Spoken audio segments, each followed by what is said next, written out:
बिस्मिल्लाहिर्रहमानिर्रहीम। मैं Zulfikar Mughal, रहबर SR foundation. आज मुझे हंगामी तौर पर यहाँ बुलाया गया है ब्लड बैंक में। यहाँ कुछ वाक़या हुआ है, सदीक़ भाई ज़रा बताइए उसकी डिटेल क्या है? सर उसकी डिटेल कुछ ऐसे है कि हमारा जो ब्लड का काम है, इसके ऊपर एक लड़का काम करता है और मैंने ज़ाती तौर पे जो भी ब्लड पे काम करता है उसकी दिल से इज़्ज़त होती है। और ख़ुसूसन 2-3 लड़के ऐसे जिनमें ये भी लड़का शामिल है कि मैंने लैब में कहा हुआ है कि ये जब भी आएँ जो भी मांगे इनको दिया जाए, और ये लैब को ऐसे ही इस्तेमाल करते हैं जैसे इनकी अपनी है। और ज़ाहिर है बनाई भी सियालकोट वालों के लिए गई है। ऐसे ही? ये मसला इसका स्टार्ट हुआ है कॉन्फ्रेंस वाले दिन पे। ये कॉन्फ्रेंस में नहीं थे आ रहे, तो मैंने इनको कहा कि यार आप ज़रूर आओ, आप ब्लड पे काम करते हो, आप ऐसे कर लो कि 2000 जो टिकट है उसका आप जितना पे कर सकते हो वो कर दो। मैं कहा जी हम 1200 कर सकते हैं। मैं कहा जी 1500 रुपये का खाना है लेकिन 1200 आप पे कर दें, आप आएँ ज़रूर। अब हुआ उस दिन ये है कि जब ये आए हैं उस आधे से ज़्यादा प्रोग्राम, काफ़ी प्रोग्राम गुजर चुका था। हमारी जो रिसेप्शन पे टीम है उन्होंने बताया कि उनका मतलब ये था कि हमने जो कार्ड लिया है हमें फ्रंट सीट के ऊपर बैठाया जाए। उस वक़्त ना फ्रंट सीट फ़ारग थी और इनसे रिक्वेस्ट की गई यार आप तो हमारे भाई हैं, तो आप जो है ना सीट उस पे बैठ जाएँ जो अवेलेबल है।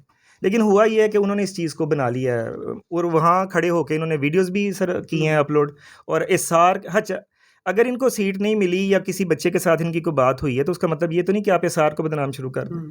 अच्छा, एस्सार के खिलाफ इन्होंने वीडियो बनाई है। मैंने ज़ाती तौर पे फाउंडेशन के सारे दोस्तों ने पूछा कि ये बंदा कौन है? मैं कहा जी ये एक अच्छा ब्लड पे काम करता है, जिस तरह का भी है ब्लड पे काम करता है, हमारे दिल में इज़्ज़त है। फाउंडेशन ने नबील साहब जो नायब सदर हैं उनकी और कामरान भाई की ज़िम्मेदारी लगाई। ये कामरान भाई बैठे हुए हैं, पूरा 1 हफ़्ता ये इस मामले को सुलझाने की कोशिश करते हैं, लेकिन मीटिंग इन्होंने नहीं की उन्होंने आके कोई भी। अच्छा, अब उसका दिल ये है कि पहले मैं जैसे काम करता था मुझे उसी तरह ही लैब में इजाज़त दी जाए कि मैं जाऊँ सारे लड़कों से उसी तरह काम लूँ, सारा कुछ करूँ। तो वो ज़ाहिर है एक एस्सार के नाम पे जो उन्होंने वीडियो चढ़ाई थी, फिर उन्होंने इसका काउंटर भी हमें माज़रत भी भिजवाई है। अब हुआ आज की ये सूरत-ए-हाल हुई है कि आज सुबह इन्होंने मुझे फ़ोन किया है कि हमें एक ओ नेगेटिव ब्लड चाहिए। तो लैब में हम कॉल करते हैं तो वो कह रहे हैं कि आप जो है ना नबील भाई से पहले मीटिंग करके तरीकाकार कर लें, ताकि आपकी इज़्ज़त भी महफूज़ रहे और लैब का तरीकाकार वो भी ख़राब ना हो। सही। मैंने उसी वक़्त इनको कहा कि आप उधर बंदा भिजवा दें, मैं लैब में कह देता हूँ वहाँ से ले लें और इसके जो बदले में आपने भिजवाना है वो आप भिजवा दीजिएगा।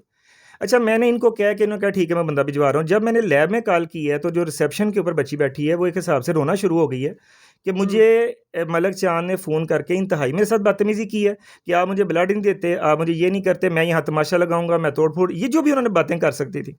जब मुझे बच्ची से ये सुनने को मिला है तो फिर मुझे ये चीज़ एहसास हुआ है कि यार मैं तो इनको कह रहा हूँ कि आप ले लें जाके, ठीक है? तो इनका ये करना बनता नहीं था। जबकि मैंने इसको कॉल की है तो इसने कहा नहीं जी मैं बेटी को कहा है कि मुझे ब्लड दे दें तो मैं दूसरा बाद में भिजवा दूँगा। मैं कहने आपने